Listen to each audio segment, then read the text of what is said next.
In our previous session, we made a discussion towards time of supply of goods. A continuation towards that, we will make our initial discussions relating to time of supply of service. Now, coming back here, broadly, there are five subsections or five breakups of this time of supply of services. A very simple topic: time of supply of service in general, time of supply of service in case of reverse charge mechanism, followed by time of supply of service in case of voucher, time of supply of service in case of additional consideration, and followed by time of supply of service in case of other situation. We have broadly made our discussions relating to time of supply of service in general. In our last session, we have discussed completely about time of supply of goods and then made our initial discussion towards time of supply of services. Now, I'll just go back to the same presentation that we have been using over the last session. Now, coming back here, what is something new I'm going to learn in time of supply of service? From voucher, or it is going to be your from voucher, or it is going to be your additional consideration, or from others. Uh, it is not going to be of any great help. However, when it comes to your transactions that are relating to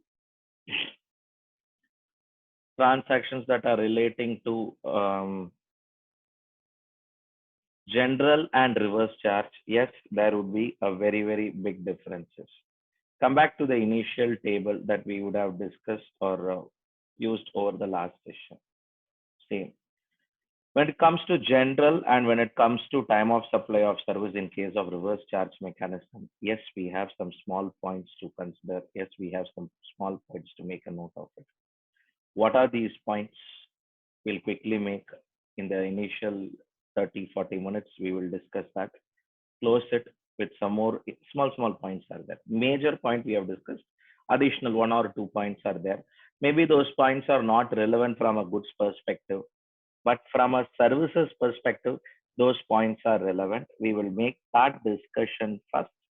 Once we are done with that discussion, quickly step into a new topic called as value of supply.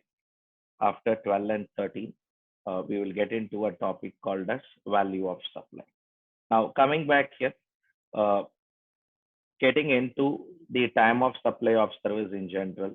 Again, in the last class, we have highlighted when it comes to time of supply of service in general, there is a time limit for raising invoice. Government comes up with a mandatory time limit that after completing a service, a invoice has to be raised within a time prescribed. What is a time prescribed, sir? A time prescribed is very simple. A time prescribed, 1 minute. See, we have been repeatedly saying in this session, don't come with a mobile name or don't come with your pet names and all. In spite of that, a lot of you are all been again here. It becomes an activity by itself. Or else what we have to do is only one thing, put everybody into the waiting room and admit only people who are with proper name. It will create a lot more administrative difficulty. Uh, in the interest of all, I recommend, see, over the last 10 minutes, I'm only doing this activity. Okay. It's not good. It's not proper. When we all come for a virtual meeting, we have to be identified by ourselves. So I recommend all of you who are all been available in a different name to exit yourself and come and join with a proper name. No, sir, I'm not able to change them. Then don't join. I have only one option. I lock the meeting. The downside of locking a meeting is nobody can join after this. In fact, that is the reason I wait for all of you to come together and then I proceed the meeting.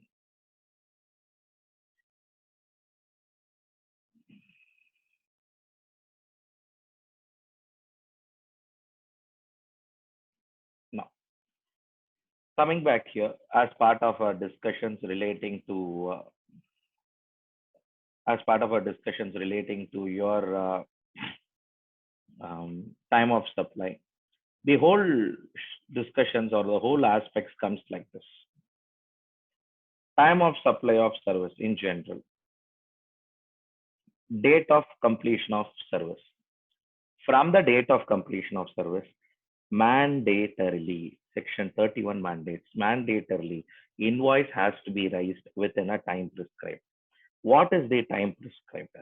The time prescribed is 30 days in case of all services and 45 days in case of selected three services: banking, financial services, insurance services.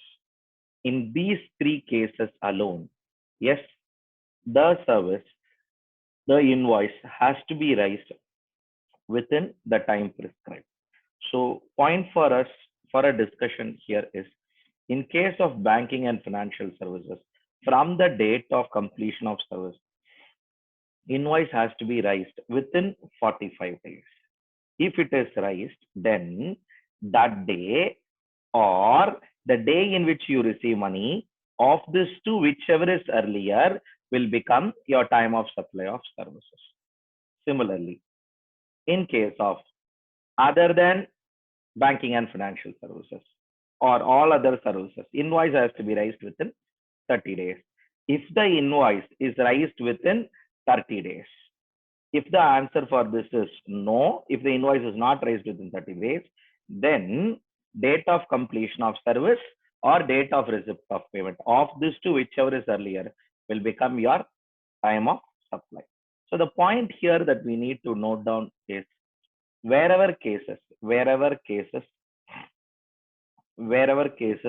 have these information, based on this only it will be decided.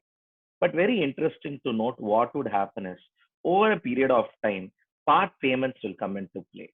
Now, when part payments come into play, how should I going to make my decision? Very simple. Before completing service, whatever payment is received, all are advance payment. All the advance payment received are liable at the time of receipt of advance payment. Let me repeat it. Before completing services, whatever payment is received, all are advance payment. Have a thumb rule like this. In case you are not aware of this business factor, this is a business factor. Whenever before completing, I have accepted an assignment, before completing an assignment, if I taken a money, then very simple, I have received an advance. Have I completed a service? No. Then on the receipt of advance, I am liable to pay tax. So the time of supply will be date of receipt of advance. Sir, I have completed my service, but not raised invoice within the time prescribed. Not raised invoice within the time prescribed. However, I received a payment also. Then the time of supply will be date of completion of service or date of receipt of payment, of these two, whichever is earlier.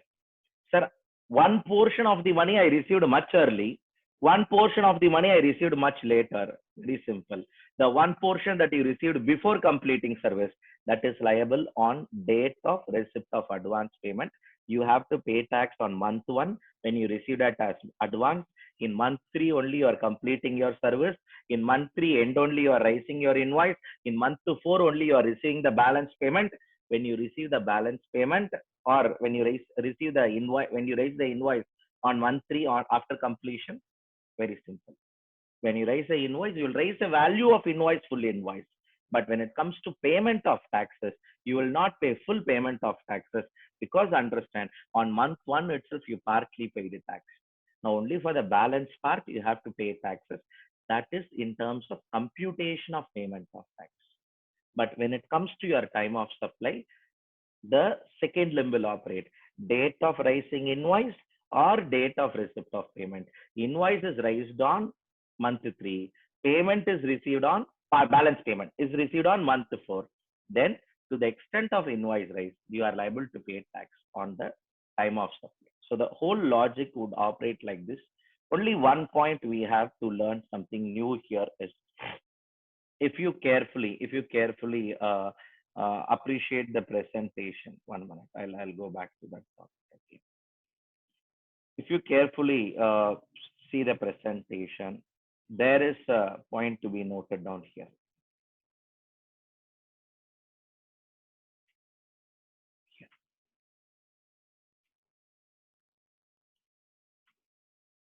Yes.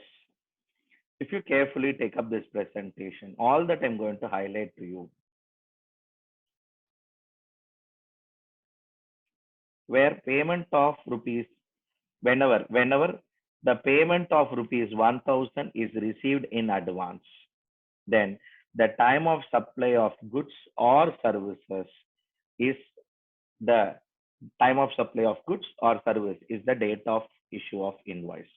Now, I would say in this way, whenever you're going to receive a payment in excess of up to rupees 1000 rupees, where excess payment received is up to 1000 rupees, then the time of supply will be the day in which you receive the advance or the day in which you raise the invoice at the option of supplier. Let me repeat.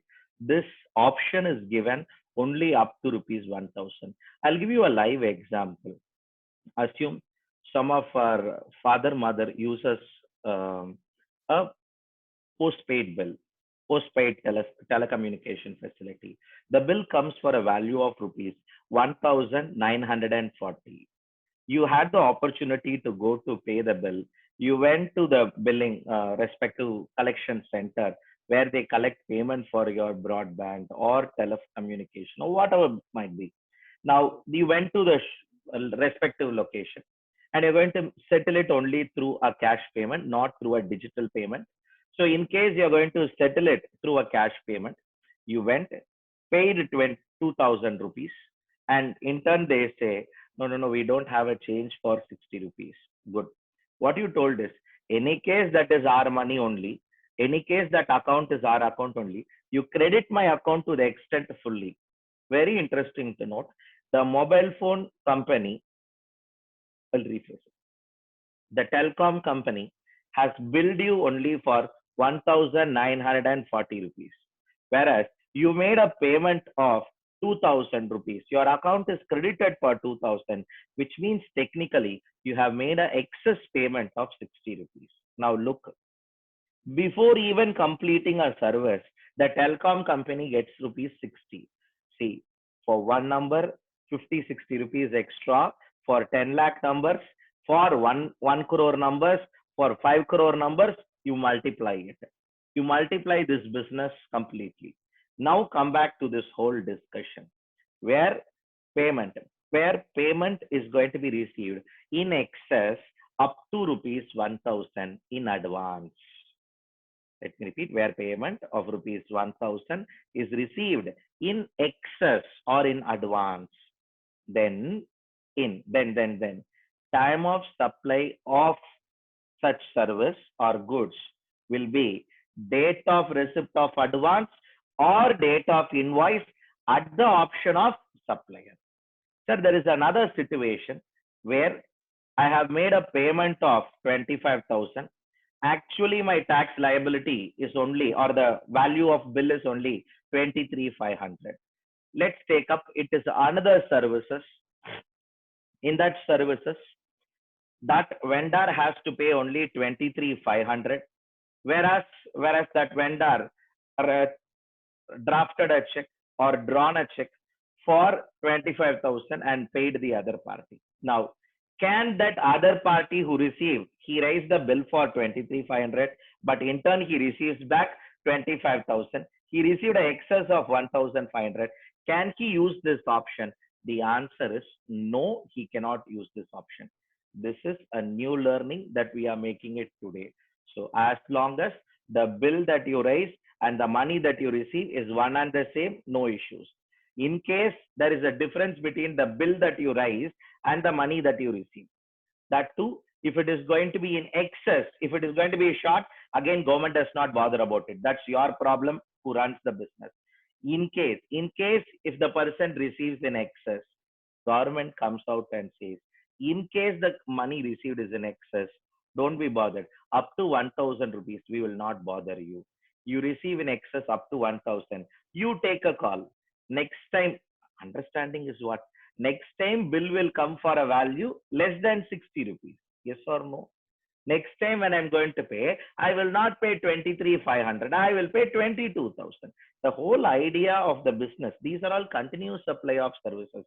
These are all regularly you will be providing services. There should not be difficulty. So the final takeaway point here is, in case of advances received in excess up to rupees 1,000, the time of supply will be at the option of supplier. Either it will be date of receipt of advance or excess money received, or it will be date of your invoice, of this date of invoice of next supply, not this supply, next supply. Date of issue of invoice of next supply. Of these two, whichever at the option of the supplier would be your time of supply of services. So we'll do one thing. Quickly, we have read a very valid point. Quickly, we will test ourselves relating to this. So come back here. The discussion goes like this.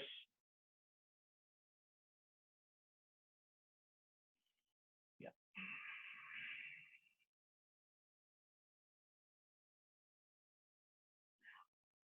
Maybe you can expect a problem like this in exam, because it tests you 2 3 functionalities that are over here.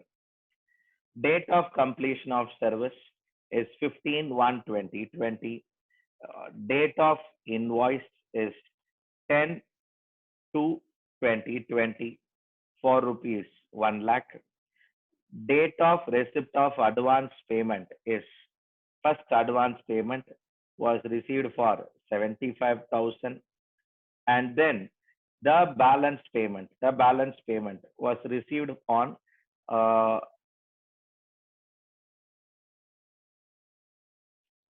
12/3/2020 for rupees 25,000. One, not 25,000. 25. Uh, sorry,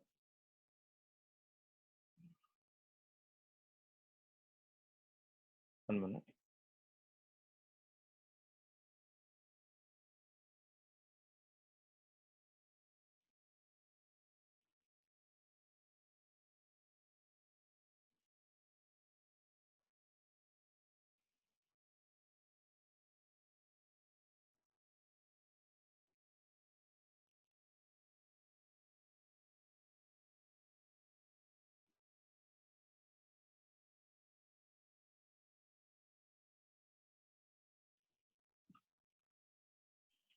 Don't ask me how and all. This is how what has happened.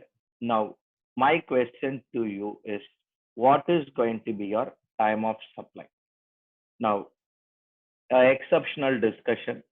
In real time business, you will not come across, exceptionally rarely you will have a transaction like this. So what is going to be time of supply of service in general, where the service is all those consulting service or other services, where the time of supply from the date of completion of service, invoice has to be raised within 30 days. My whole question is very simple. What is going to be your time of supply of services? If you could quickly text your answers in the chat box, it would be great. This is the only confirmation from you that, yeah, uh, 4/1/2020. Yes. Now, there are alternate options possible. I want the date, amount, both ways. Yeah. And I'm 1 minute. I'll give you one more information so that that makes you a little more comfortable. That is,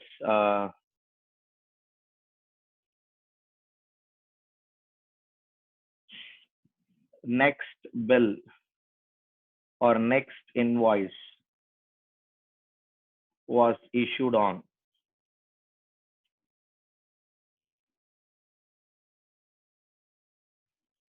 10/3/2020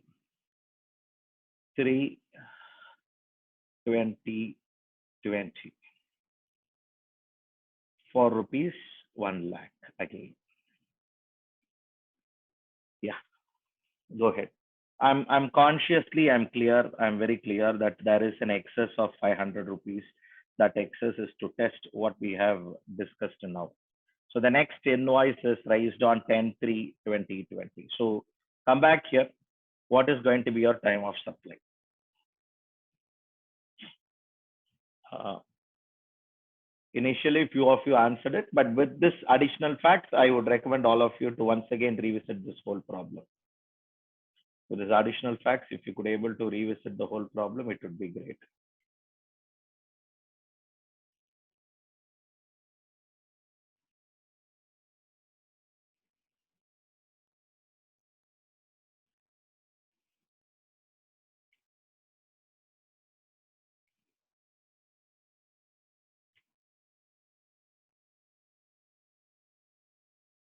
Yeah. See, that in very interesting to notice what will happen to that excess amount is also part of your question.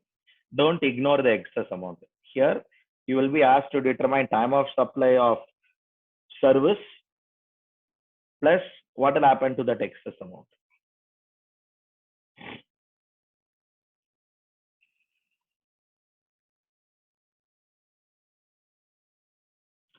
Sudarshan through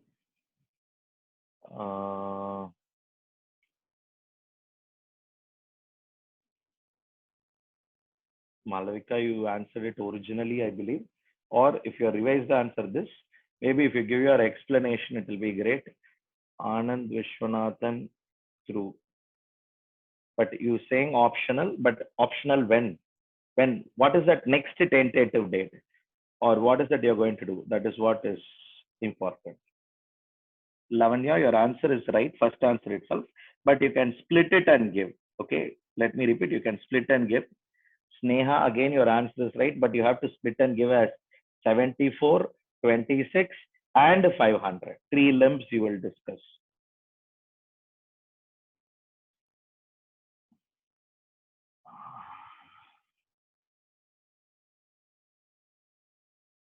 Excess amount is not taxed, Pavitra, agreed, but when it will be taxed, that can you can say no that.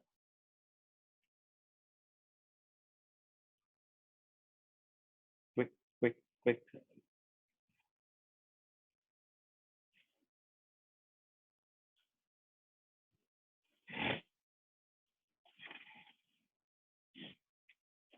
Deepti, through Naresh.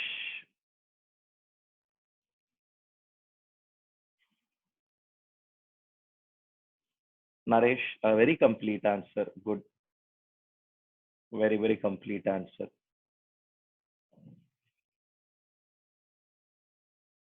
Yes, good. Anand, your additional inputs on the old information is good. Yes.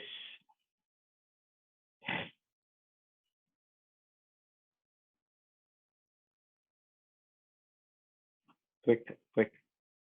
I want all of you to do. Neha, good, nice input. In fact, if you present like this in exams, some of you are all the way in which you do, it's good. Now the whole discussion will go like this. When it comes to the advance payment, that is before even completing service, before even raising invoice, no doubt that date of receipt of your advance payment will become a time of supply. No doubt about it. I think I'm going to change. Time of supply will be date of receipt of advance payment. Okay. No, absolutely no change here. Now, only one aspect to be tested is when it comes to the second payment, which is on 12/3/2020, before that, certain things has happened. Service got completed and invoice is raised. Invoice is raised within time limit. So you will not bother about your uh, you will You will absolutely not bother about your um, it's not you will not bother about your this date because the invoice is issued within the time prescribed. Now the whole discussion is going to be between your 10 to 2020 and 12/3/2020. Of these two, whichever is earlier, as usual, naturally, date of rising of invoice is earlier. So you'll come out and say, on this day, I'm liable to pay so much tax. However, very interesting to note, on this 1 lakh already tax was paid on advances less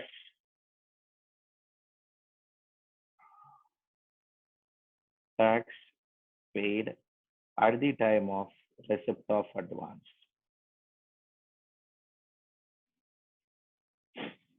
Maybe if you show all these workings in exam, it would be of a better clarity that how you arrive all these numbers rather than simply writing 26,000.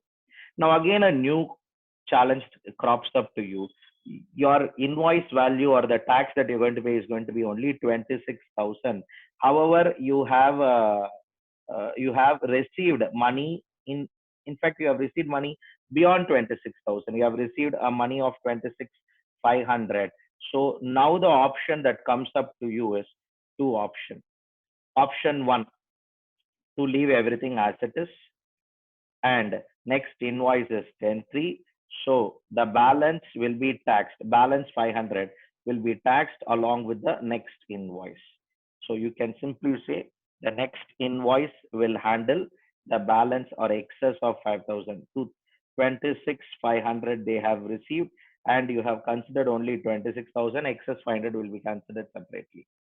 Or another option is also given to the supplier is he can consider now itself the date of issue. Now the amount will be 26,500, the actual receipt of payment. So it's up to the respective person.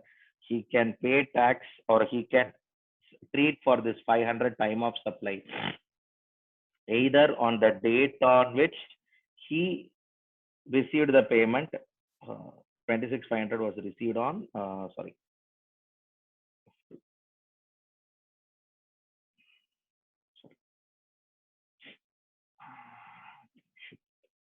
yeah, date of receipt of excess payment, which is the date of receipt of excess payment was 12/3/2020. So you can have the both options. In fact, this, if the way in which I showed you, if you answer it, it gives you a complete answer. So you are giving to the examiner all possible options, or you are giving to your supplier all possible options. This is what is the day in which I have received an advance. This is what is the tax invoice that I have raised. And on this already on advances, I paid so much. And there is an excess payment of 500 rupees. As far as this 500 rupees is concerned, at the option of the supplier, either he can pay tax at the time of receipt of excess payment, or he can pay tax at the time of issue of next invoice. So whatever he wants, he can do. So a lot of you got it right. Good. I'm happy. A lot of you can push yourself to answer it. See, all these answerings help you in a different way. I only know in a virtual room, there are certain constraints and challenges. So good. So ideal answer could be something like this.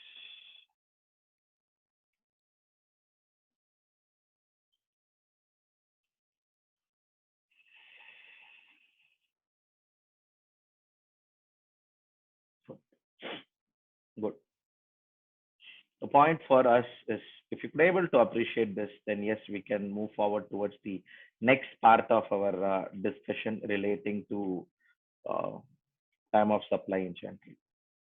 The next part that we have, which will be relating to a time of supply in general, is uh, see, sometimes there is a possibility. I would not say regularly. very rarely there is a possibility that uh, the supplier has not recorded the transaction. Let me repeat it. A supplier has not recorded the transaction, but recipient has recorded the transaction. Now, in case service is not completed or invoice traces is also not available, but there is a recipient, the recipient in his books of accounts has recorded that he has made a payment to a supplier. Let me repeat it. See, basically, these are all a type of fraudulent transactions. I'll give you an example. I'll use a small example that we have at least come across in few cases. See, many times what happens is a supplier go and supply services to government to third parties and raise invoice to the third parties, complete their services. So go there, complete the service, raise invoice. When they raise invoice with 10,000 rupees value plus necessary GST. Very interesting to note. Some of the recipients out there settle by cash. Because the recipient settles by cash, what the supplier will do, no, will hide away. I'm not saying all. Exceptionally, people who wanted to do fraud, what they do is they hide away their sales. They hide away their supplies. So they hide away the supply of service. But very interesting to note, this time government is not at the back of supplier. Government went to a recipient, check the recipient book. In the recipient books, there is a recording that the recipient has paid to Mr. A 10,000 rupees plus GST 1,800, 11,800 was paid. Where it is recorded? In the recipient books. But in whose book it is not recorded? In supplier's book, it is not recorded. So the crux of this discussion here is if the supplier has omitted this transaction or not disclosed this transaction, but the recipient has disclosed this transaction, sure, then it is fraud. It will go to others. No, others when both the fellows not disclosed it. We are talking of an exceptional situation here where supplier has not recorded, but who has recorded? Recipient has recorded. If that be the case, then the time of supply will be date on which the transaction is recorded in the recipient's books of account. The day in which recipient has recorded the transaction in his books of account, that would become your time of supply. So something very strong and important for all of us to understand is, uh, I would put it in this way then. If everything is goes well, your first two situations will take care. If there is some like a fraud committed by the supplier, then the recipient's information is available with the government. This will be invoked only by the government. Let me repeat. These provisions can be invoked only by the government. First two only can be invoked by the supplier. A supplier can use the first option or a second option. Third option, supplier cannot use at all. It's very rare. It's only government who, as part of investigative activities, they come out and identify all this. But here our core discussion. In case there is a possibility that the recipient has recorded the transaction, but supplier has not recorded the transaction, then the day in which recipient recorded the transaction, that day would be considered as your time of supply. So that sums up your whole discussion in general in total. In total, the entire time of supply of goods in general was discussed by us. Quickly getting into time of supply of services. As far as time of supply of services is concerned, now, in case of reverse charge, time of supply of service in case of reverse charge. 13.3 discuss about time of supply of service in case of reverse charge.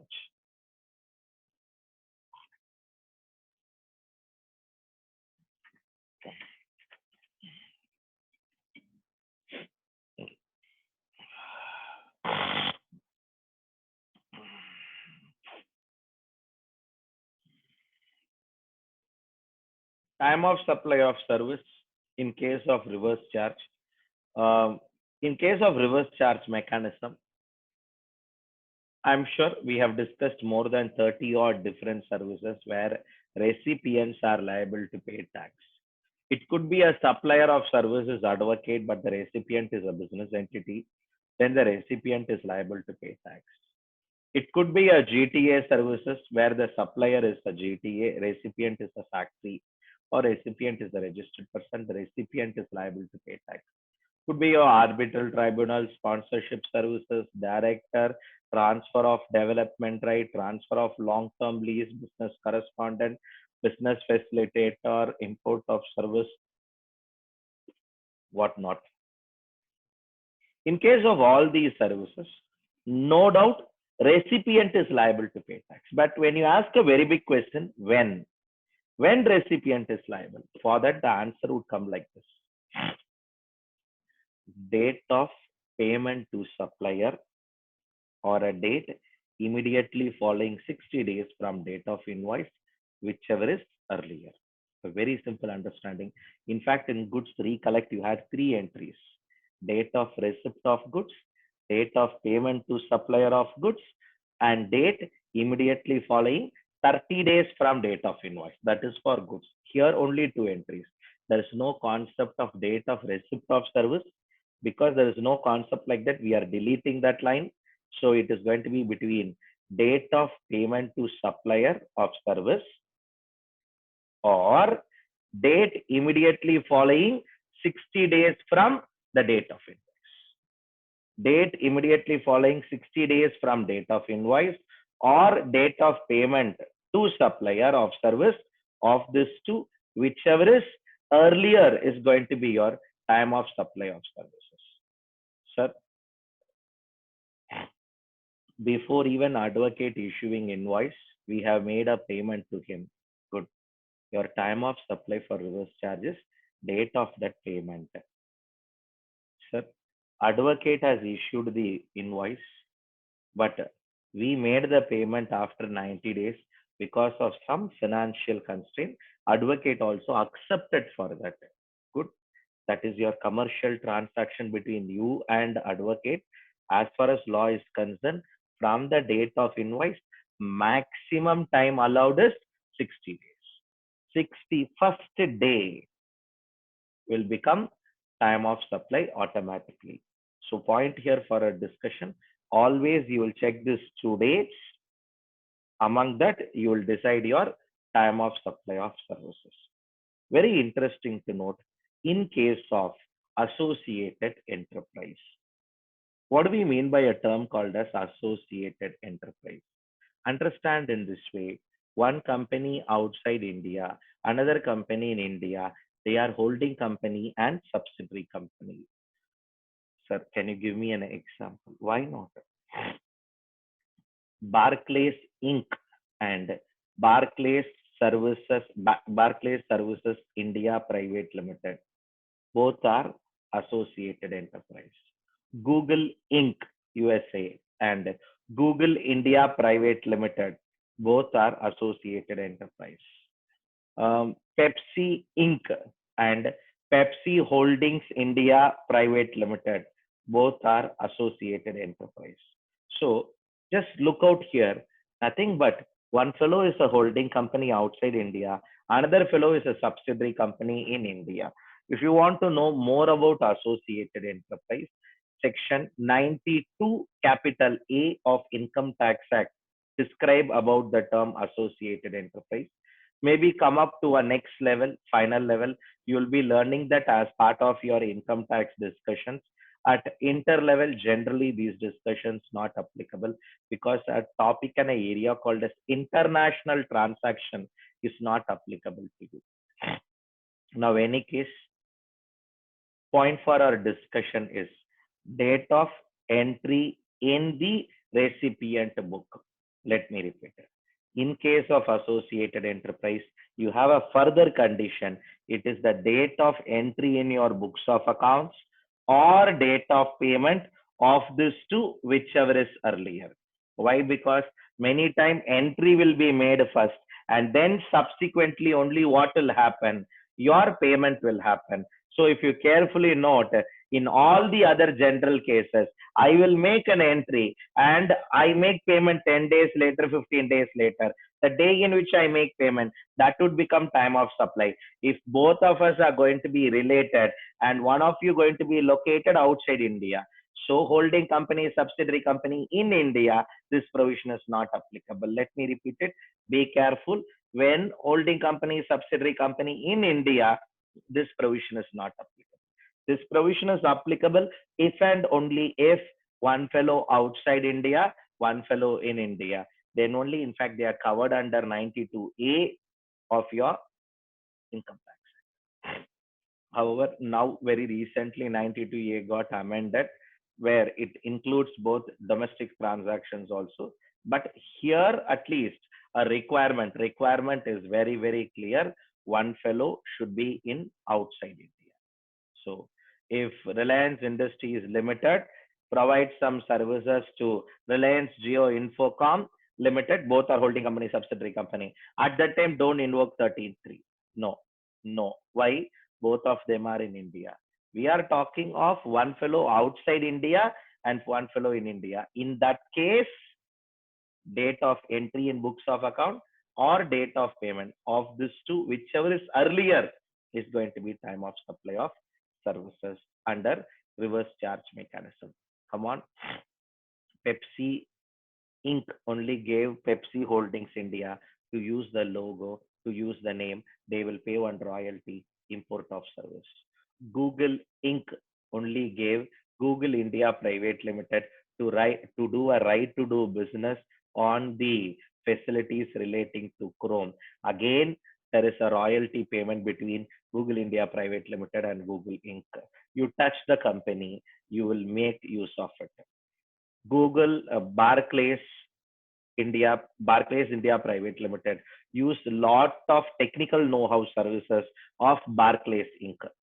So again, they have to make to their parent one payment of royalty. All the royalty that are paid are forming part of your issues. So coming back here, definitely you will get in exam a question on this. We'll do one thing. We'll just take up a question for a purpose of our better understanding.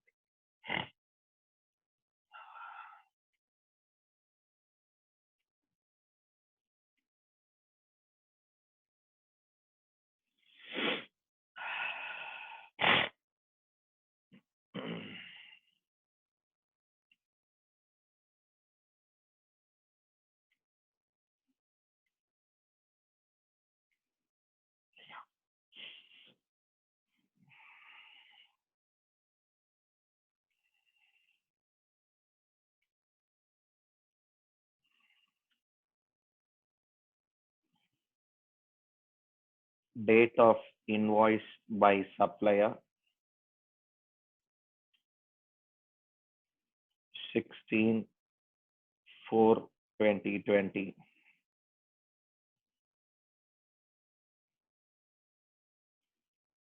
for rupees 50,000.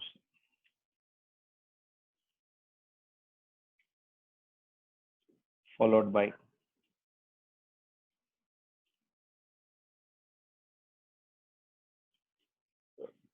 date of payment to supplier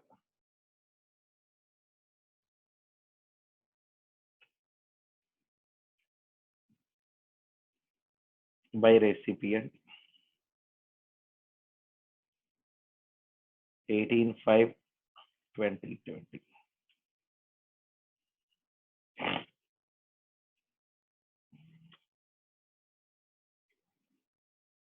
Question before you. What is the time of supply of service in case of your reverse charge mechanism? This is a reverse charge mechanism category. What is going to be your time of supply of services? In fact, I don't want a final answer. You will have two dates here. Among the two, whichever is earlier, you will decide. You go back and decide among the two dates. Yes.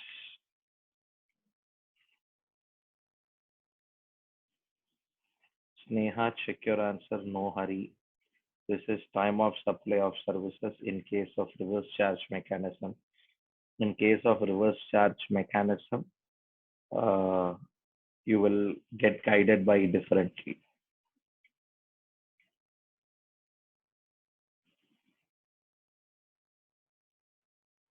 Yes.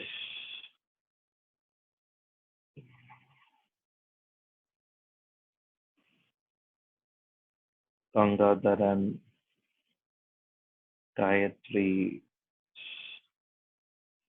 Savita, Madhumita,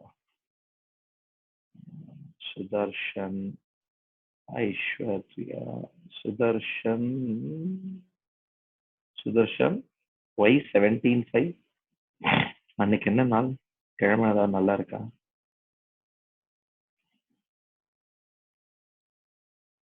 Deepti, Naresh, Sasikala, மாற்றி வச்சிட்டீங்க. Hamid, Sanjay, Anand Vishnu. Now,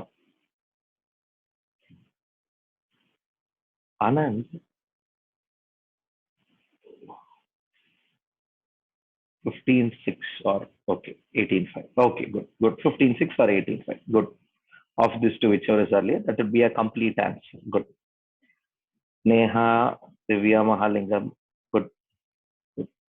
Now, point here is that's all. You all got it right. Because you all got it right, all this, okay, this will not come in exam. Then what will come in exam?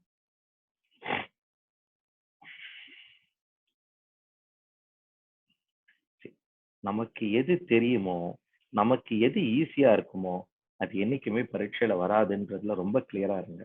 Okay, ஏன்னா அப்பதான் வாழ்க்கையில எந்த எதிர்பார்ப்புமே இல்லாம இருப்பீங்க. Nothing against you and all, but just it's always a common fact.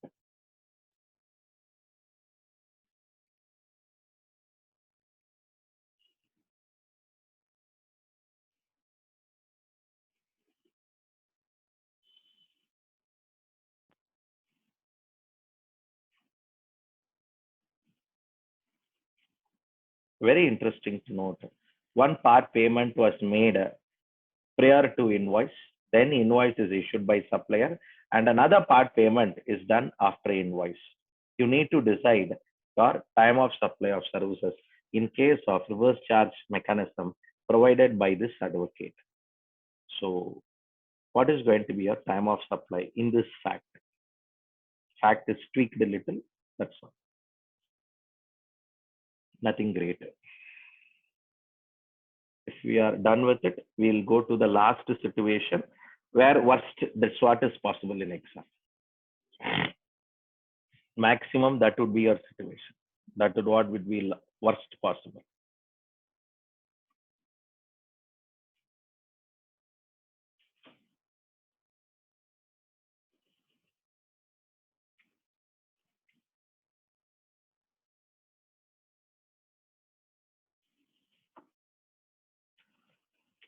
Sneha, good.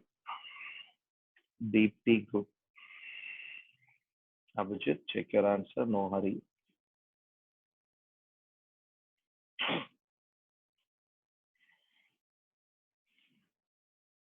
Lavanya, good. Aishwarya, good. If you write amount and with reasoning, it would be great. Hope you will be doing it at exam, but I do understand. Here you have your own constraints. I just want to ensure that yes, you are making up well. That's it. So Neha, good. Shwet, sorry, Savita, through, good. Sanjay, you have already answered it partly. Okay, done.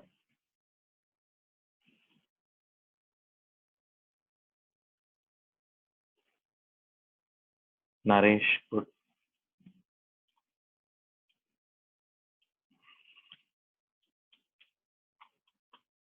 So hope a lot of you getting it right.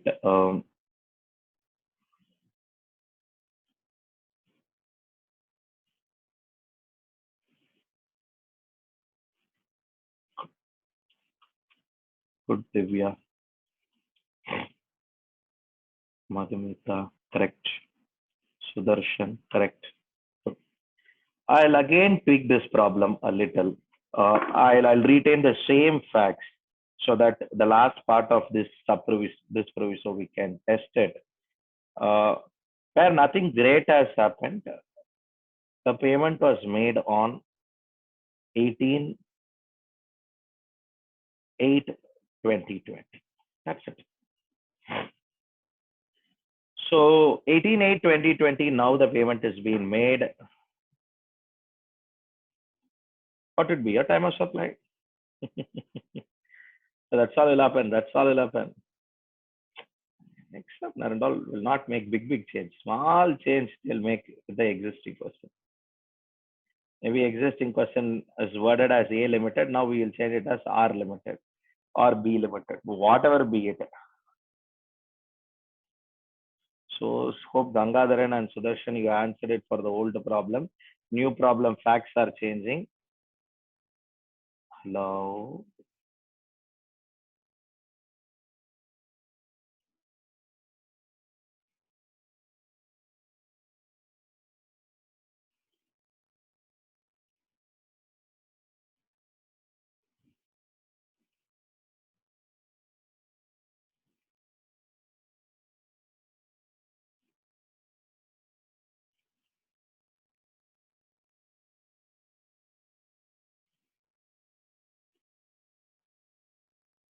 Sneha through Savita through.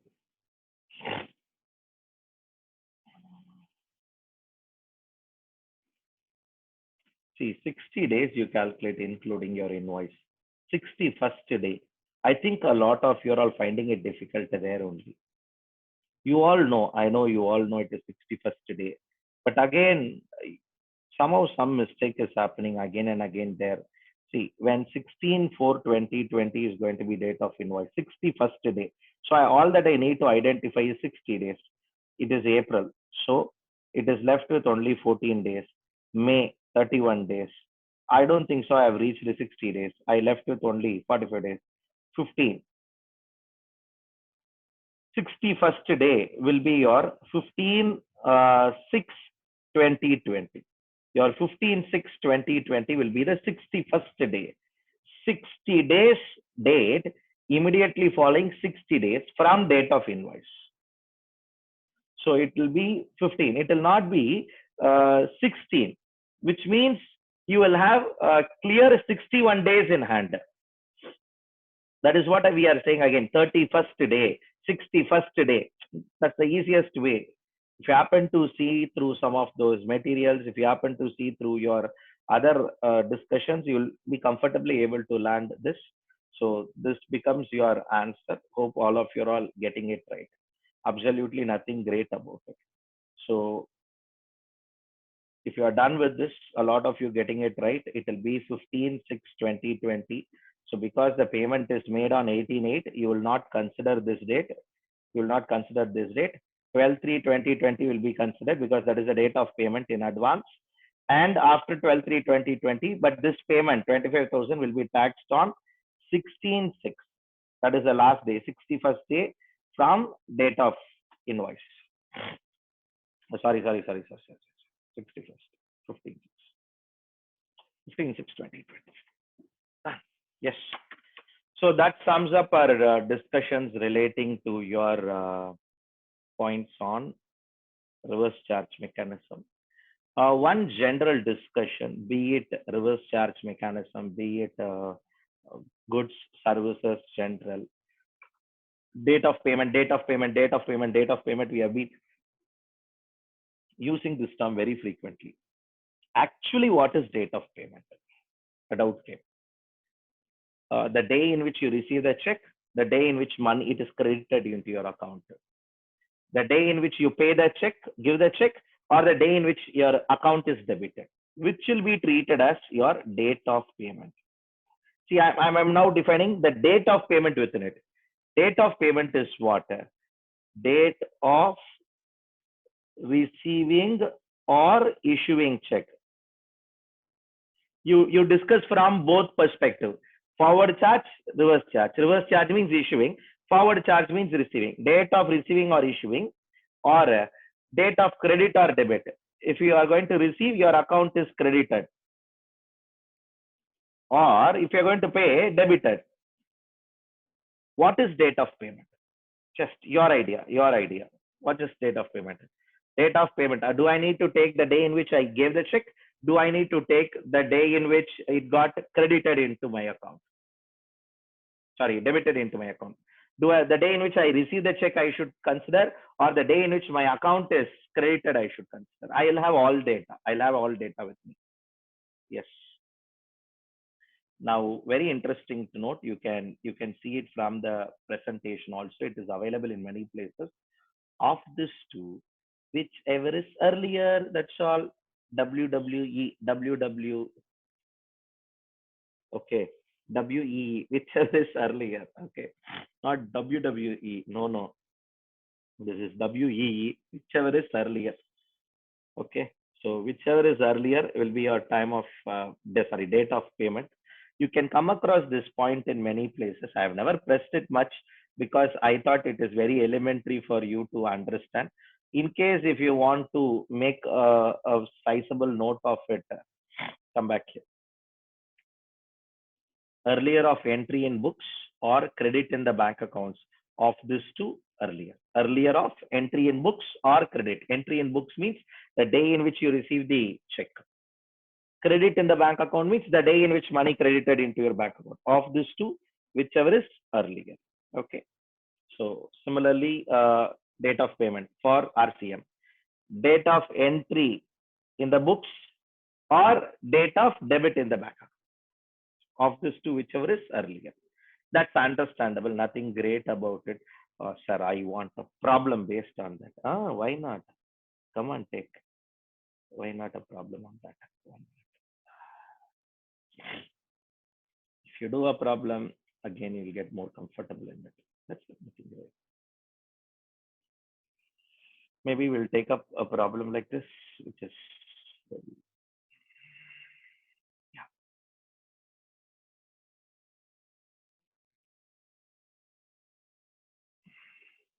which will test it completely. Wait a minute, I'll add some more facts here. I need to add at least another 2 line of facts.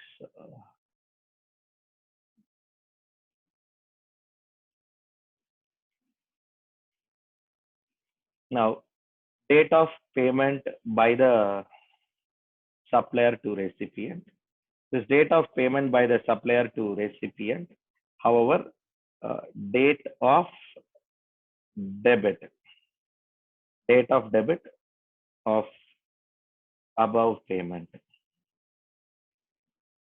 Date of debit happened on 25/2020.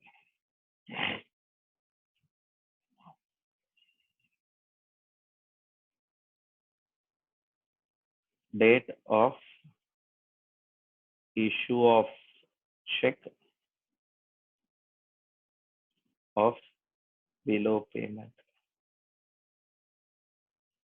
and entry made in books of accounts on 10/3/2020. So those are the facts. Nothing great.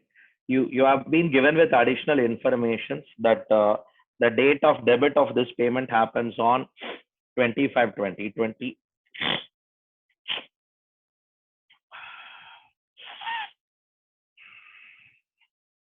The date of debit of payment happens on 25/2020, the concerned payment. And another payment was entry made in 10/3, but there was a little delay in handing over the payment. And later the date of payment was made on 12/3. What are the real dates? Which dates we will take it up? Quick. I don't want text. I want dates. Sir, part 1 advance 25,000 this date. Balance advance, balance payment 25,000 this date. Which date? Earlier you gave me a different date. Now are you going to give a different date or same date? Yes, Sanjay through, Deepthi through,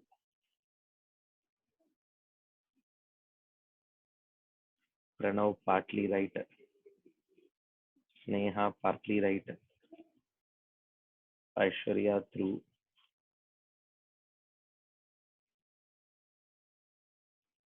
Can I repeat the question? The question is, you have these facts.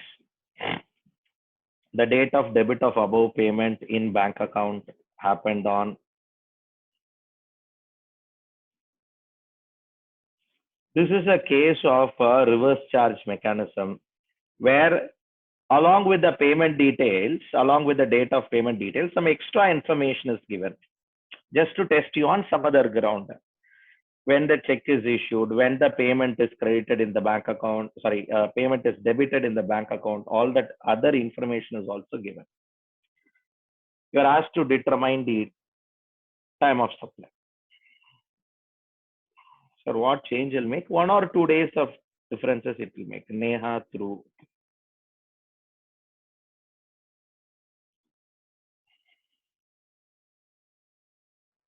Anand through. Pavitra through.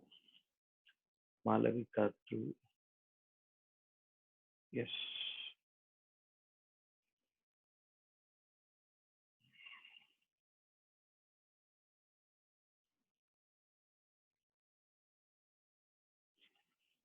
Second one, by 15/6, Sneha.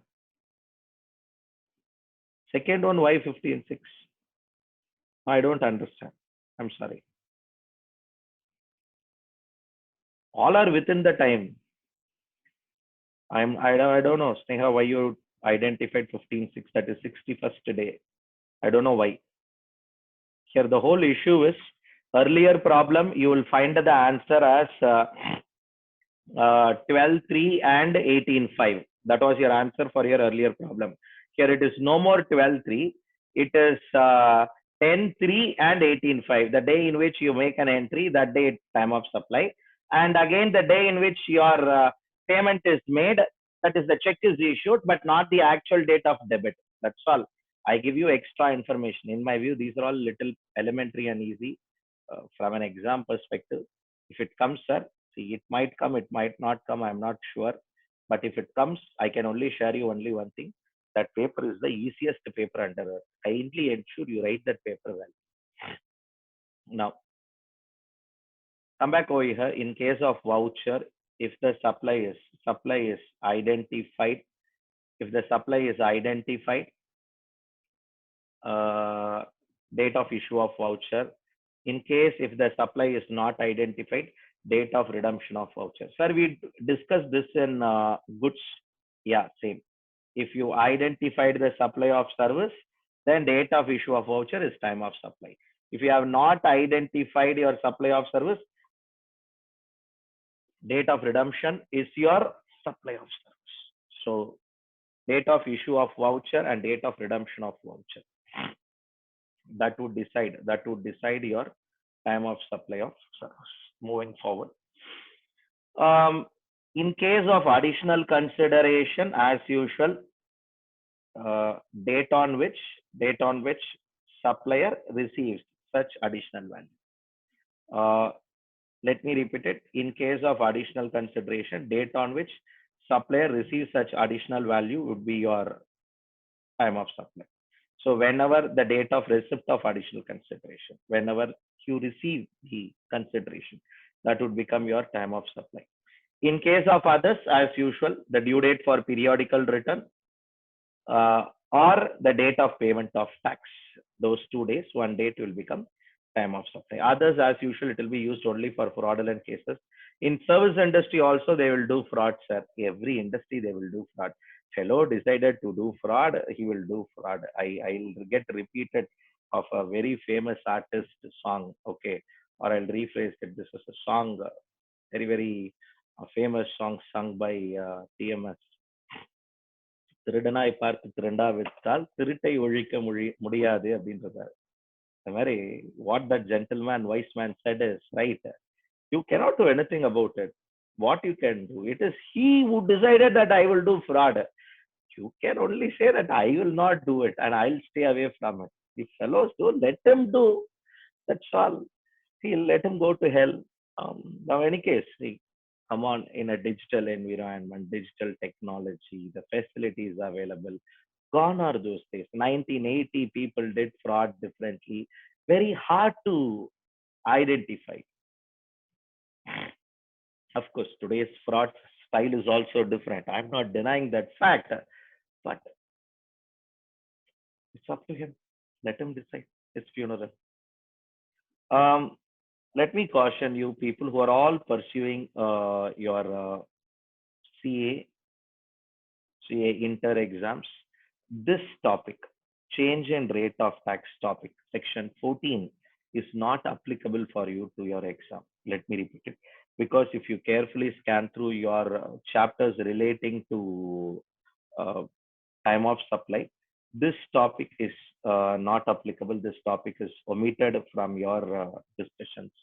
Why and all, don't ask me. Somehow it has not been applicable. Uh, Similarly, because this is a common platform where we have both people or all of you sitting up and discussing together, I will take up this topic separately for CS on another class, which I'm planning to have it as a separate class. So what we will quickly do is we will not take up this topic, tax rate change, section 14 of your CGST Act. Rather, what we will quickly do now is we will skip section 14, and again the next topic, place of supply, is also not applicable for CA. Okay, so these two topics I will handle for CS separately on another session. We will quickly get into a topic called as value of supply, which is a common topic, section 15 of your CGST Act and SGST Act. Section 15 of CGST Act. If you refer to your respective materials, CS material will show in the fashion in which I taken away. CA material after time of supply, 13.6, 13.5. Once that is over, straight away you will have a GST valuation slide. Okay, because the other topics are not applicable to you. Your material will contain that, whereas the CS material will contain those other items which is required for you. Now, any case, my idea is this topic is a very small topic. Maximum this topic will take 40 minutes, 45 minutes. Beyond that, nothing in this topic. One of the easiest topic under earth. Okay. Section 15, just 5 subsections, very simple topic. In fact, the more complexity in this topic is valuation rules. Somehow, both for CA and CS, those valuation rules are not applicable. So this topic is now getting completed in just 6, 7 slides. So what we will do is I'll share my action plan. Today we will close this GST valuation so that tomorrow we will have place of supply and change in rate of tax. Let me repeat it. I'm not sure tomorrow can be able to completely complete the change in rate of tax and place of supply, because that is 5.5 hour, 6 hour discussion in nutshell. So we will have 2 classes, which means for the next two class, CA people no need to join. Okay, when it is coded and sent, it will be coded as sent. That this session will be an exclusive session only for ACS people. So it will not be a session relating to CA people. So my intention here is, so CA people, idea is today we will handle, next 2 days enjoy. CS people will enjoy with me. Okay, don't be bothered about it. So intention is this, sir. அப்போ அவங்களுக்கெல்லாம் லீவா? Come on, for them, exempted services one area is there. 20 hours area. எங்களுக்கு கூட தான் நாங்க காலையில வரோம் customs. உங்களுக்கு கஸ்டம்ஸ், அவங்களுக்கு எக்ஸம்டடு, எல்லாருக்கும் அவங்க அவங்க டெஸ்டினி படி இருக்கு. சார் உங்களுக்கு மட்டும் ஏன் சார் எல்லாம் இருக்கு? ஏன் destiny? Okay, come back here. Intention is this. Make yourself very clear. A very simple topic. On what you will pay GST? You know, if there is a supply, yes, it will be leviable to GST. If that supply is an intra-state supply, CGST and SGST will be paid. If that supply is an interstate supply, then SGST will be paid. Sorry, CGST and SGST will be paid. Interstate supply, IGST will be paid. Now, when I will pay? Date of invoice or date of receipt of advance payment of these two, whichever is earlier. Just now we read. In case it is reverse charge, date of payment or some standard days. 30 days after your invoice. 60 days after your invoice. Super. Now, this is the day in which I have to pay tax. Agree. On what value? Sir, value means, sir, on what amount? On what value you have to pay GST? Good, nice question, sir. On what value I have to pay GST? GST will be paid on transaction value, or otherwise called as value of supply. GST is payable on transaction value. What do you mean by transaction value? In case you're going to ask me. So what do you mean by transaction value? GST is payable on TV transaction value. Sir, morning also you told in customs transaction value. See, there also we use the word transaction value. All are borrowed principles only. Section 15 of CGST Act comes out and places only two conditions. Only two conditions. The two conditions are supplier and recipient should not be related. Price should be the sole consideration of supply. Let me repeat. Supplier and recipient should not be related. Price should be the sole consideration of supply. If these two conditions are satisfied, then transaction value is accepted, which is to say any money actually paid or payable for such supply of goods, for such supply of services. Whatever money paid or payable for supply of goods or services will be accepted as transaction value, provided two conditions are satisfied. Supplier and recipient are not related. Price should be the sole consideration of supply. Sir, why they are using a word related, not related and all? I know a lot of people, a lot of you are all here, and it's easy for all of you to answer certain questions.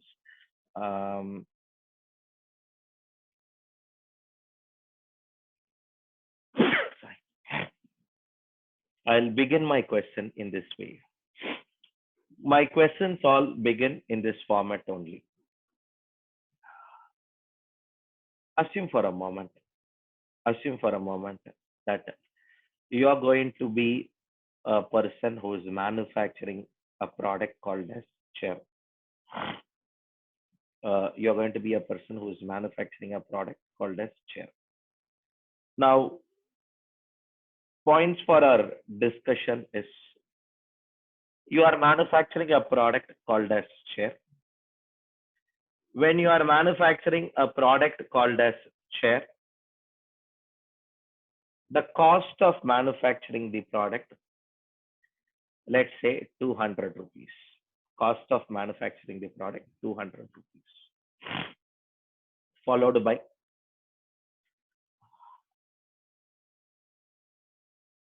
you post manufacture, sell the chair to a dealer for 350 rupees. Cost of production is only 200, plus you have expenses, various expenses. You add your admin overheads, add your production overheads, add your marketing overheads. Product comes to somewhere some 280 or something like that. You added your margin, 350 rupees you are selling. To whom? Dealer. Dealer bought it for 350. sells to the wholesaler for 400. Wholesaler bought it for 400, sells to the retailer for 420 or 425. Retailer bought it for 425, sell to the customer for 500. The chair is sold to the customer at 500. Look the hierarchy in the prices. Manufacturer to dealer at 350. Dealer to wholesaler at 420 or 425. Sorry. Dealer to wholesaler 400. Wholesaler to retailer 425. Retailer to consumer.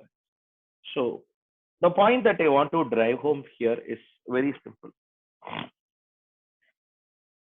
Assume for a moment this is going to be the prices. You also know the cost of production is 200.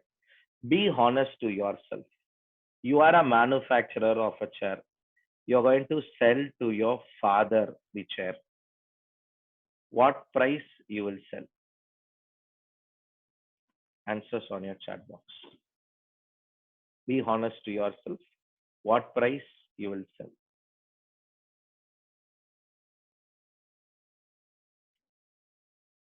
Dealer price 350. Cost of production 200. Wholesaler price 425. 400. He sells to retailer at 425.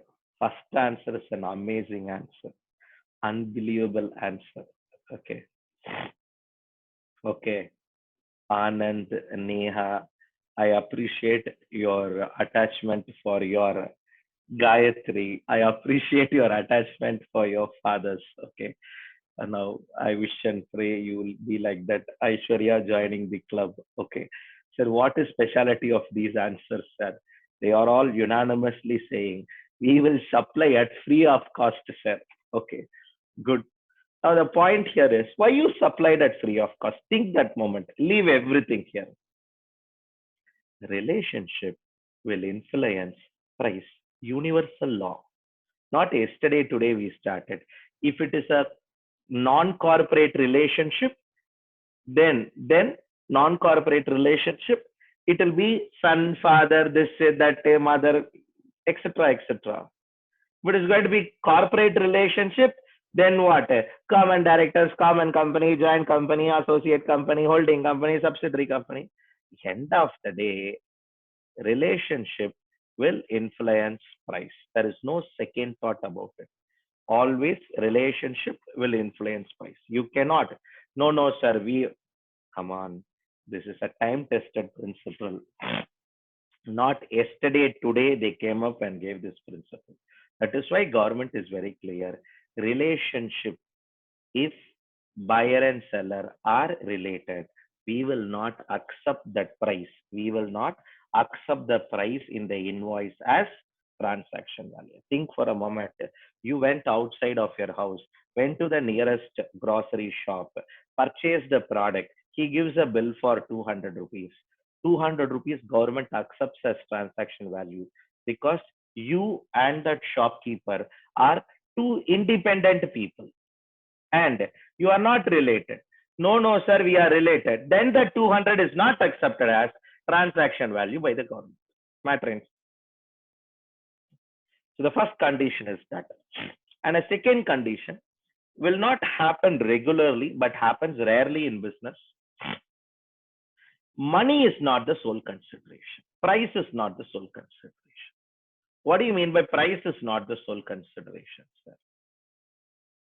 Take up situation where apart from price, somebody will give additionally something. You all qualified, wish and pray very early, you all qualified quickly within the statutory time limits that are there. Once you have qualified, you did your first assignment and the first assignment consideration comes 50,000 rupees in check and a laptop. Actually, you called him, what is it you're doing? No, you billed for 1.5 lakhs. I don't have 1.5 lakhs in my hand now. Here, take 50,000 and take this MacBook Air. MacBook Air worth rupees 1 lakh. and 50,000. Any case you're going to buy one laptop, you decided for yourself, why not this laptop? Okay, you left it as it is. The question that I will ask you now is, have you received your consideration fully or solely only in money? Have you received your consideration after completing? You did an assignment, you get 50,000 rupees and a laptop. Is your consideration, or is the price that you quoted, the invoice that you sent, and the consideration that you received is solely in money? The answer is no. You have money consideration and a non-monetary consideration.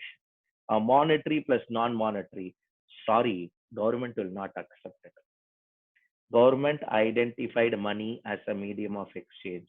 When they identified money as a medium of exchange, they made a point very clear that all transactions should be fair only if it is done for a money. If something else comes here, then the price will not be a sole consideration. So coming back here, just two conditions we have: buyer and seller should not be related. Sir, how do I know a fellow is related or not related?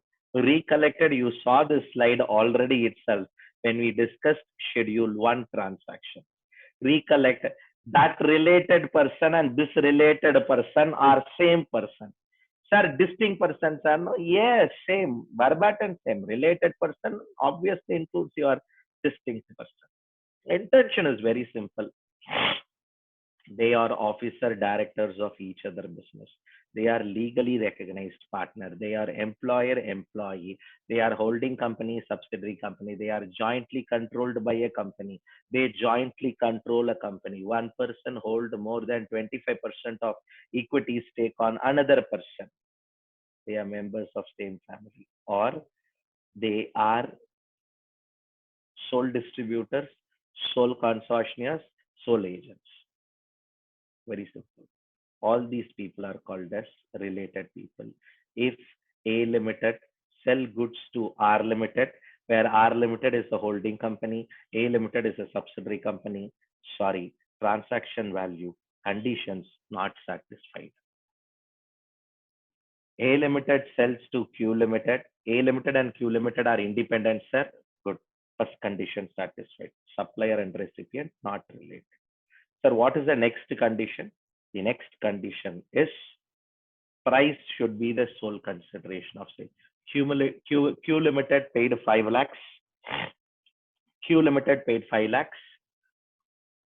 A Limited got that 5 lakhs, gave the mission. Very simple. Both of them are not related. Price is a sole consideration. Transaction value accepted. What, sir? Invoice you mentioned, no, a number that is accepted as transaction value. Sir, Q Limited gave 3 lakhs to A Limited. A Limited gave mission. In the bill, they have mentioned 3 lakhs. Good. 3 lakhs is accepted transaction. See, government comes to what level? What number you mentioned in a tax invoice called as a statutory document, 31. Section 31 will come out and say tax invoice is a statutory document. In tax invoice, if you mention an amount and two conditions you need to satisfy. Supplier and recipient should not be related. Price is the sole consideration. If you satisfy, then that value is accepted. Sir, for a different people, can I charge different price? Assume for a moment. There is a shopkeeper who sells various printing stationery, gift items and all. In simple terms, we call that store as a fancy store, who always sell items which are fancy. That is why he called as fancy store. Okay. Now, nearby our house, we have many people. So think of one such fellow. Okay.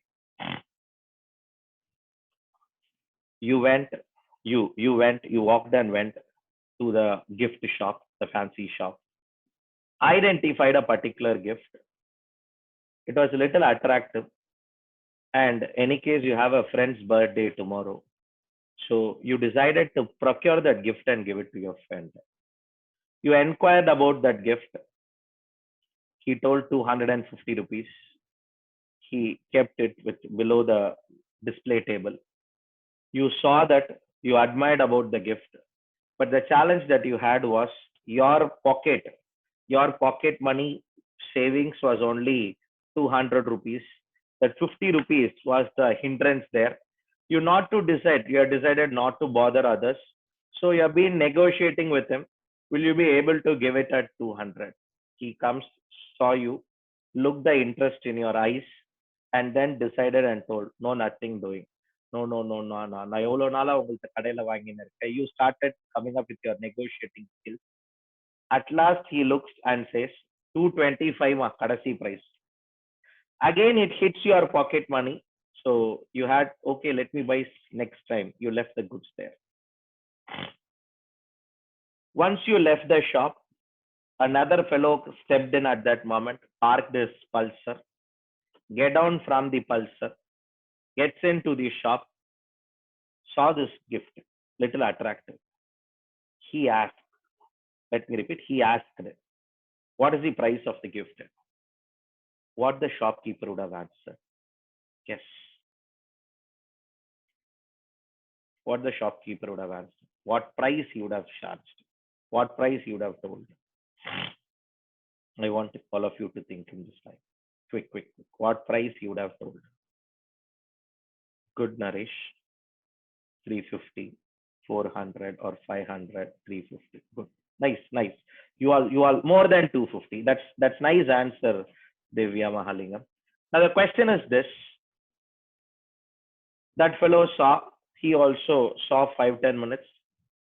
But again, it never suited him. So he left. A fellow came in Maruti Swift, parked the car, get out of the car, went to the shop, touched the gift. Price novice. I want all of you to answer. Yes. 500, 450, 800, 1000. You all now got it. My point. Sir, more than 400, sir. That's all, sir. Good. More than 400, 500. Agreed. All these numbers. Good. Now you're all able to sense that issues that will come. One fellow comes in Mercedes-Benz 4MATIC. Gets into the shop. Our yes are on the shop owner. He gets into the shop. It's our fiction story. Okay. So we will have everything. Come back here. He gets into the shop after stopping. Malavika, 5,000. 1,450. 5,000 கொஞ்சம் ஜாஸ்தியா இல்ல, ஏமாத்தலாம், ஆனா இவ்வளவு முடியுமா? Very case, crux is this. Definitely it will be 1,500 plus. Now, can a same product be sold to different people at different price? The answer is yes. Let me repeat it. This is possible in goods. This is possible in services. If I'm going to come to you and say, I want 10,000 gift items of same pieces, I will get the best bargained price. If I'm going to come to you and buy only one goods, I will not get a best price. I'll get okay, reasonable price. And if the other party know my ability to pay is more, let me repeat, understand economics. If the other party know my ability to pay is more, the Mercedes-Benz, the Swift, Maruti, or the person who walked down, or the Pulsar or Ninja 400, that shows your ability to pay. Sometimes based on ability to pay, sometimes based on the work involved, sometimes based on the quantum, prices do differ. One product, one price, one service, one price is a myth. Never it will happen. Never it will happen. Never it will happen. Based on person to person, ability of the other person's negotiating skill, price would differ. So you cannot expect everything's cost of production might be same, but not everything need to be sold at the same price. If you have a good thorough negotiating skill, you can buy a product at a lesser price. Only thing is you should know how to tap it. That's all. How to negotiate with the other person. Without it, it's not always you win. It's all win-win situation. How you draw when that first little girls who steps out, the first little boy who steps out and negotiate. எப்ப பார் உங்க கடையில தான் வந்து வாங்குறேன், எனக்காக ஒரு 10% discount கிடையாதா? Probably yes. Nice art of negotiation. Now come back to the whole discussion. Leave all this at air itself.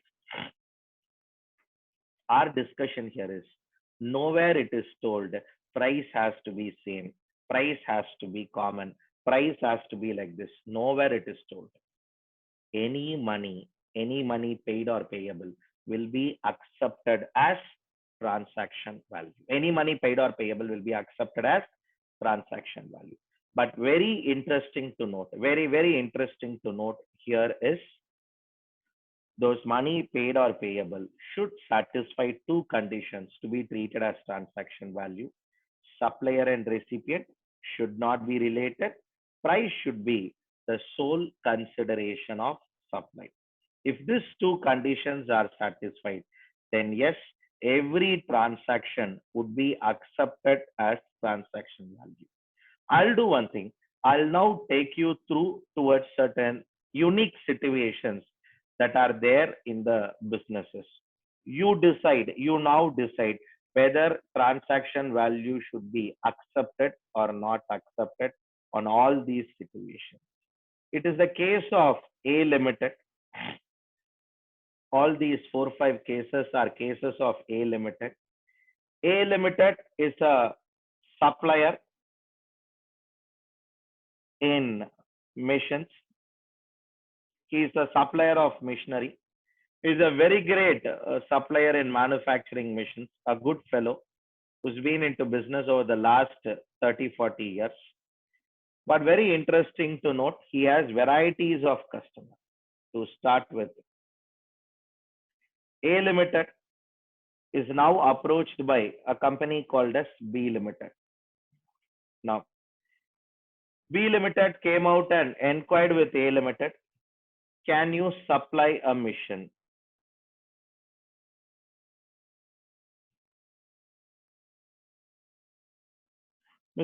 A Limited was ready enough.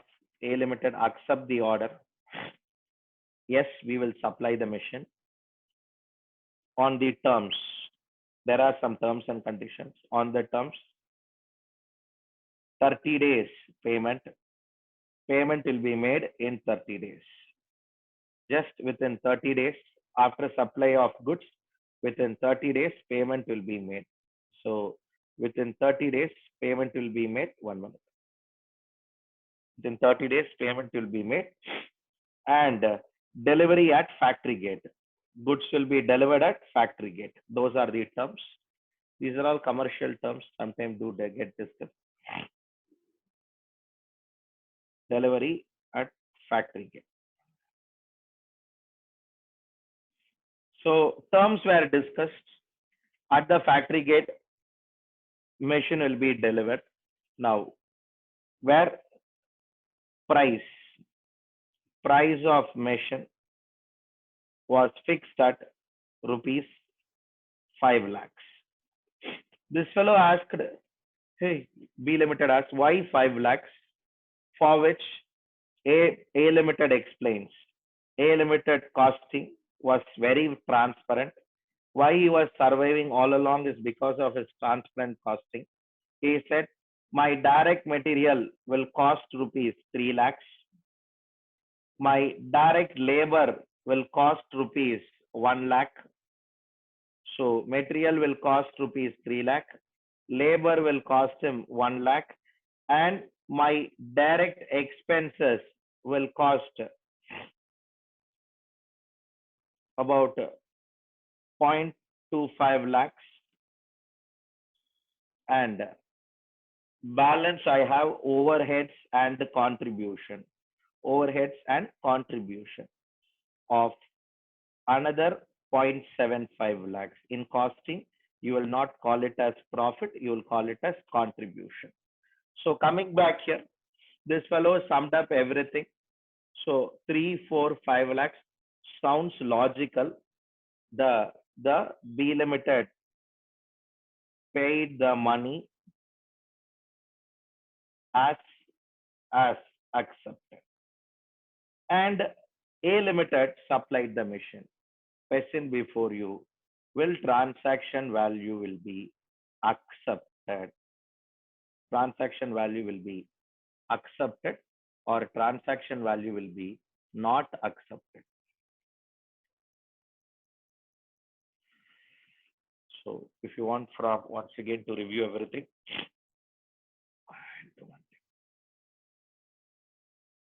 I'll shorten this so that you can do it better at one go. Yeah, should be sufficient. Yes. No, we have to go a little more smaller. Yeah, should be sufficient. Yes, good. Quick. We're running short of time. Transaction value will be accepted. I have 5 situations to discuss. Come on, quick. We are on the first situation. It cannot be, a discussion cannot be postponed. So we concluded today. Quick. Transaction value accepted, not accepted. Very simple. B and A not related. First condition satisfied. Money 5 lakh rupees price paid is accepted. Then both the conditions are satisfied. Transaction value under section 15 will be accepted. Or to put it in a different way, 5 lakh rupees machinery cost will be accepted. Okay. The price will be accepted as transaction value. The price charged is price will be accepted as a transaction value under section 15. One more. I'll put it in that way. It will be better. Price will be accepted as a transaction value under section 15. So that is your final takeaway. Done? Yes. Now we'll go to the second situation. Sir, what changes you are going to bring in the facts? Yes, there are some changes in the fact, but this time we are not going to discuss about B Limited. This time we are going to discuss about C Limited. But who is a related person? Don't jump into conclusions. Don't jump into conclusions. A lot of you till now got it right. C Limited is a related person. C Limited comes to A Limited, ask, how are you? How do you do? Everything went on and told, I want a mission. They said, yes, we will supply a mission to you. Terms agreed. 30 days we will make payment. Delivery at factory gate. Terms accepted. Price of the mission, C Limited asked, everybody, I'll sell at 5 lakhs, for you also 5 lakhs. Okay, accepted. Anjalakshama, costing they asked, costing was also shared. That fellow paid, and that fellow paid the money on the due date, collected the mission, walked away. Transaction between A Limited and C Limited. Transaction value accepted, not accepted. Can the price 5 lakhs be accepted as transaction value? Hamid, check your answer. Malavika, check your answer. No hurry. Check. Quick, I want all of you to answer. Quick. Decide. Just check, are they satisfying 2 conditions? No. Shweta, no. Check your answer. Sharmila, check your answer. Correct. Transaction value, this price. See, I do agree. For a third party, related party, one of the fundamental principle, supplier and recipient should not be related. So the price will not be accepted as transaction value under section 50. Price will not be accepted as transaction value under section 50. I'll go to the next situation now. Hope you understood however discussion goes. See, these are all independent discussion, not same. I'm just constant. I'm just keeping A Limited as constant and other facts as constant. Now, this time they sell to D Limited, but D Limited is not a related person. D Limited is a third party. D Limited is not a related person. Where supply of machinery, D Limited came, can you supply me machinery? Yes. Terms is 30 days you have to give the machine, agreed. At the factory gate, he will come and collect. Price will be, I'll come to price. Wait for a minute. I'll come to price. Uh, he asked price 5 lakhs, they told. Immediately, what is the costing he asked? They share the costing. Then this fellow told, see, I am a dealer in various steels. Whatever steel you ask, I will give. So, D Limited told, I will pay rupees 2 lakhs plus I will also give you free of cost of materials. Now, normally the price of the machine is 5 lakhs. But very interesting to note, the materials will come at free of cost, rest all only will be there. Question before you is, will the price be accepted? Whether this can be accepted as transaction value. Neha, all are already giving answer before even completion of question. Good. No. Sudarshan, Subhashri, Aishwarya. Good. So understand here, logic is very simple. Price is not the sole consideration. So transaction value is not accepted. Both conditions are cumulative condition. Both need to be satisfied. Even one is not satisfied. Transaction value is not accepted. Let's go to the last situation where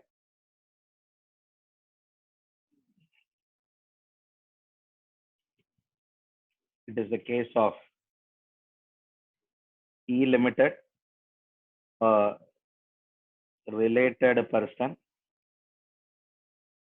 plus who also said, I will give you direct material and to make the machine you require some engineering. I will give you free of cost of material and engineering. All these services at free of cost. Now, the question that starts up before you is, will transaction value will be accepted? Gayatri, transaction value will be accepted. Sanjay will be accepted. I'm not sure for which answer you gave, but transaction value will not be accepted. If you carefully note, very simple.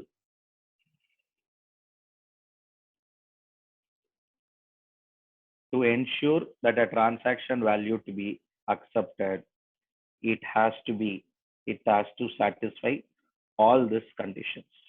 If all these conditions are satisfied, then only it will be accepted as transaction value. Done. So both the conditions should be satisfied, then only it will be accepted as a transaction value. Now, if you're going to ask me, have we completely concluded this discussion, sir? No. Let me repeat, no. Now, why? Because there are some other discussions that are there in section 14 itself, 15 itself, which would come out and say what will be included in value of supply, what will be excluded from value of supply in case somebody does not able to determine how value will be determined. Those discussions are pending. After that, we'll get into a very important discussion called as input tax credit. But let me keep you reminded, next 2 sessions, minimum next 2 sessions will be on a topic relating to place of supply and change in rate of tax, which is a topic will be largely applicable only for all your CS students. So next 2 days session will be CS days. For CA, it is at your leisure, okay? Or some other class will be there. So all that I want to drive home here a point is, next 2 days we will close because sir, you can conclude this. No, I cannot conclude it from input tax credit perspective. From valuation, one more part itself, place of supply and all becomes important. It has to go in certain chronological order only. A little sequential swap we can make, but not in a great way of a topic itself. So coming back here, just keeping you posted. Your message will be scheduled like that only. Any questions? Yes, I would take it up. Else, I thank you all for effective and patient listening. Thank you. Thank you all.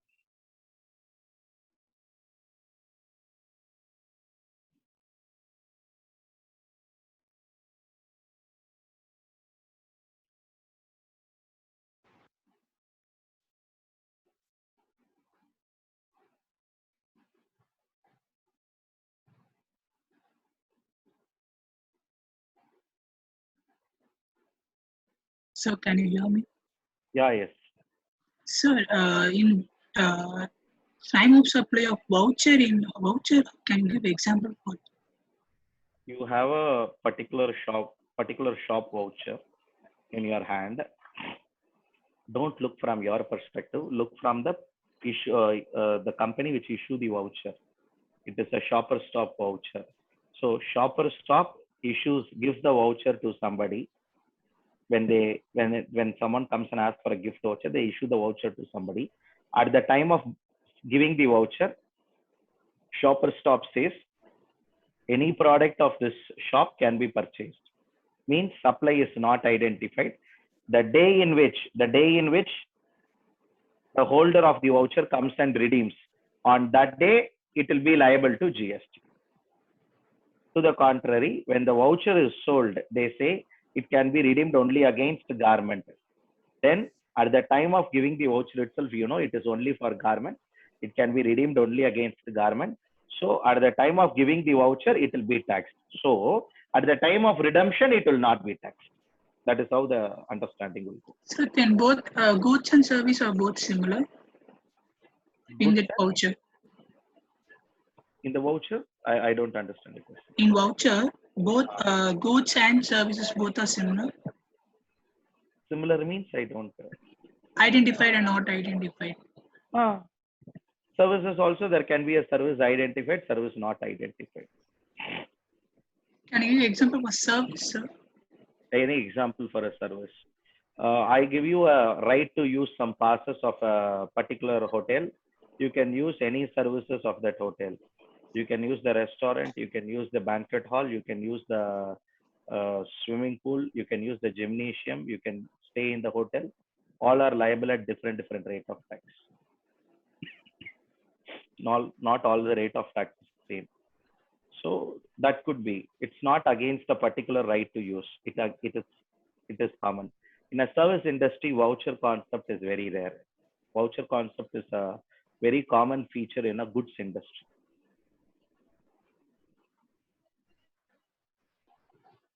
Yeah? Sir, and then time of supply in general, can you conditions புரியல sir. Conditions என்னது? Can't understand the conditions for general. Time of supply? In goods general. Can't understand a condition எனக்கு புரியலங்க. என்ன condition ஸ்பெசிஃபிக்கா சொல்லணும்.